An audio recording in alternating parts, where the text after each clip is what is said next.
ประเทศไทยทำบุญด้วยอะไรโอ้ my god ทุกคนเรื่องของการท่องเที่ยวของประเทศไทยแต่ละปีก็บ่เคยแบบน้อยหน้าประเทศอื่นเลยทุกคนรู้หรือบ่ว่าเที่ยวบินที่ว่าบินขึ้นลงในแต่ละวันแต่ละเดือนแต่ละปีอยู่ที่ประเทศไทยโดยเฉพาะก็คือสนามบินสุวรรณภูมิทุกคนเป็นเที่ยวบินที่แบบเยอะที่สุดในโลก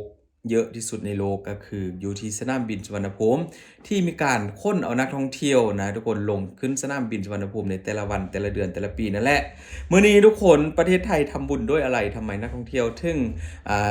อยากจะมาเที่ยวประเทศไทยเยอะแยะมากมายขนาดนี้ทุกคนมื้อนี้ข้ออัปเดตตั้งแต่ต้นปีกันเลยว่าประเทศไทยทำไมถึงมีนักท่องเที่ยวเข้าไปเที่ยวเยอะขนาดนี้แล้วก็หลาย10ล้านคนในแต่ละเดือนแต่ละปีทุกคนเดี๋ยวเราจะไปดูคลิปกันเลยว่ามันเกิดหยังขึ้นและทำไม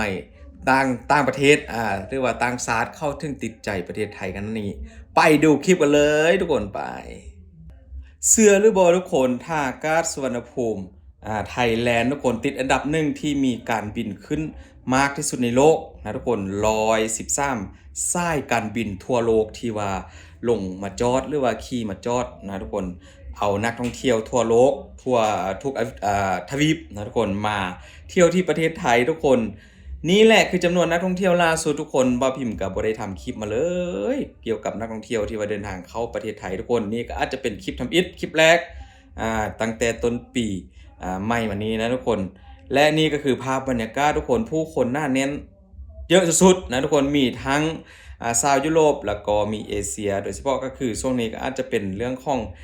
จีนเรียกว่าคนจีนนักท่องเที่ยวจีนพร้อมกับอินเดียก็มีทุกคนหลักๆที่ทุกคนได้เห็นนี่ก็นี่เลยทุกคนโอ้โหเขาบอกว่านี่เป็น3,330คนบอกใช่ไหมทุกคนภาษาอังกฤษพิมพ์กับอ่านไม่ค่อยเก่งนะมาเริ่มจุดแรกทุกคนก็คืออยู่ที่วัดพระแก้วของประเทศไทยนะทุกคนนักท่องเที่ยวเยอะมากเยอะจริงๆทุกคนไม่ว่าจะเป็นเอเชียยุโรปนะทุกคนมาเยอะกันจริงๆและที่สะดุดตาทุกคนก็คือเรื่องของการบริการนะทุกคนก็คือพี่น้องชาวไทยแล้วก็พร้อมกับเจ้าหน้าที่ท่องเที่ยวนะทุกคนหลายๆฝ่ายเข้าให้ความสำคัญแล้วก็อำนวยความสะดวกให้กับนักท่องเที่ยวชาวต่างชาติบอกว่าจะเป็นคนประเทศได้มาจากประเทศไหนเมืองไทยยินดีให้กันต้อนรับแล้วก็บริการเป็นอย่างดีโดยเฉพาะเรื่องของการดูแลเรื่องของความปลอดภัยนั่นเองทุกคนมันเป็นอย่างที่ว่าทำให้ชาวต่างชาติรู้สึกเข้าปลอดภัยเวลาลงจากเครื่องบินแล้วมาเยียบพื้นแผ่นดินไทยนั่นเองทุกคนมาดูอีกจุดหนึ่งที่ว่าเป็นไฮไลท์ของประเทศไทยนั่นก็คือการล่องเรืออยู่ที่แม่น้ำเจ้าพระยาทุกคนดูจากสะพานหรือบันไดที่ว่าเดินขึ้นไปท่าจอดเรือทุกคนบอกเลยว่าถึงกับขยับไปบ่ได้กันเลยนะเยอะจริงๆนะจำนวนนักท่องเที่ยวที่มาเที่ยวในแต่ละวันทุกคนมากและที่เป็นไฮไลท์จุดหนึ่งที่บ่ควรพลาดก็คือเรื่องของทะเลไทยทุกคนอยู่ที่อ่าวมายาเกาะพีทุกคนแน่นกันเลยพี่น้องอันนี้คือตัวเที่ยวไปเที่ยวทะเลนะทุกคนและสิ่งที่ประทับใจที่สุดทำเอานักท่องเที่ยวคู่หนึ่งทุกคนถึงกับห้องให้ก็คือเข้ามาอยู่ไทยประมาณ4ปีทุกคนแล้วครบเวลาเขาจะต้องได้กลับบ้านแต่ว่าเขาบ่อยากกลับถึงกับห้องให้กอดกันเลยทุกคนประทับใจประเทศไทยหลายเขาบ่อยากกลับบ้านนั่นเองเยอะแค่ไหนเยอะมากแค่ไหนทุกคนห้ามใจเธอดูนี่ดูการต่อแถวกันเพื่อจะขึ้นเรือไปที่เกาะกลางทะเลทุกคนนี่คือบรรยากาศของนักท่องเที่ยวล่าสุดต้นปีนี้เลยแล้วก็เป็นคลิปใหม่ๆทั้งนั้นทุกคนนี่คือภาพบรรยากาศที่หลายคนเห็นก็คงจะปลื้มใจดีใจเพราะว่าเมืองไทยก็ปังมาตลอดอยู่แล้วนะทุกคนเรื่องของการท่องเที่ยวแต่ว่าพิมพ์ก็ยังอยากจะถามทุกคนว่าเมืองไทยทำบุญด้วยอะไรทำไมแบบนักท่องเที่ยวถึงแบบตั้งเป้าหรือว่าวางเป้าหมายวางแผนมาเที่ยวอยู่ที่เมืองไทยเยอะขนาดนี้นะทุกคนข้อบอกเลยว่าเยอะนักท่องเที่ยวนะทุกคนเยอะหลายกว่าจำนวนประชากรอยู่ที่บ้านของบ่พิมพ์ซ้ำทุกคนในแต่ละปีถึง30-40ล้านคนแต่รอดูปีนี้ว่าจะเยอะแค่ไหนทุกคนนี่จุดที่เป็นอีกจุดหนึ่งที่ว่าสำคัญทุกคนก็คือนี่เลยนะริมทะเลในตอนค่ำคืนการควงไฟ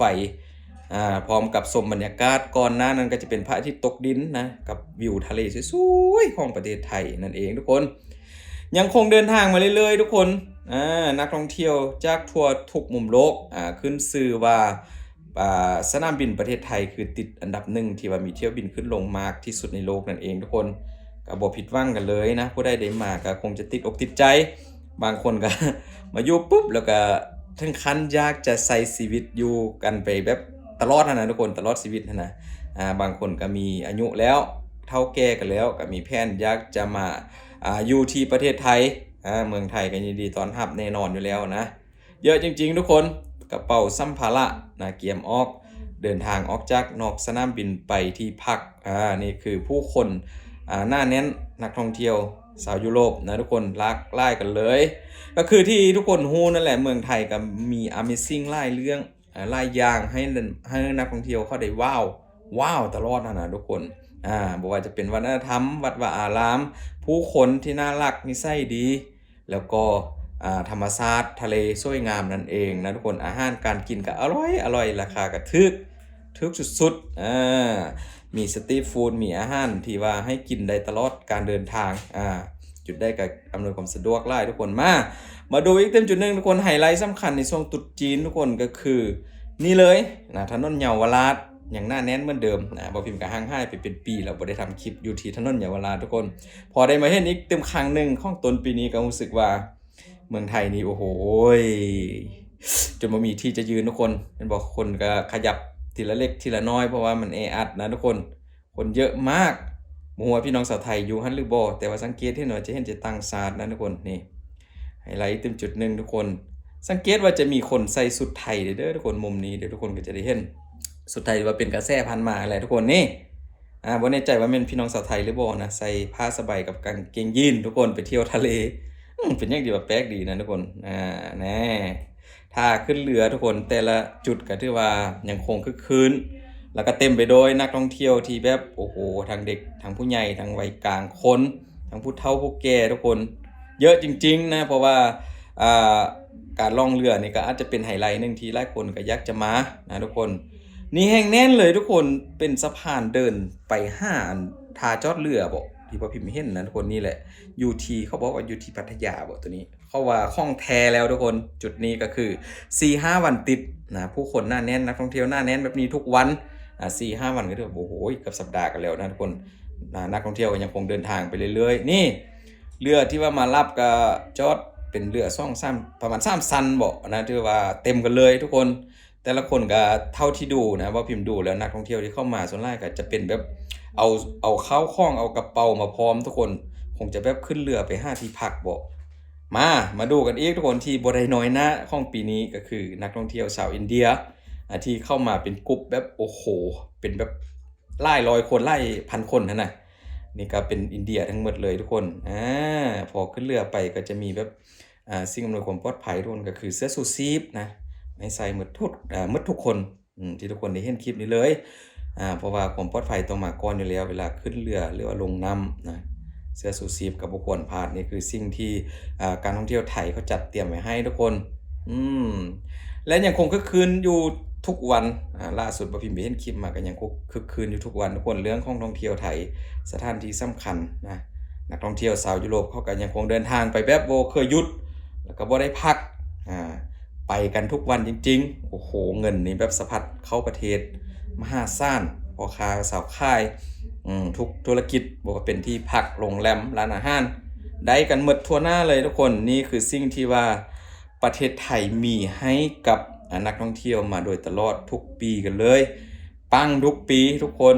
และนี่ก็คงจะบ่พ้นในเรื่องของผู้คน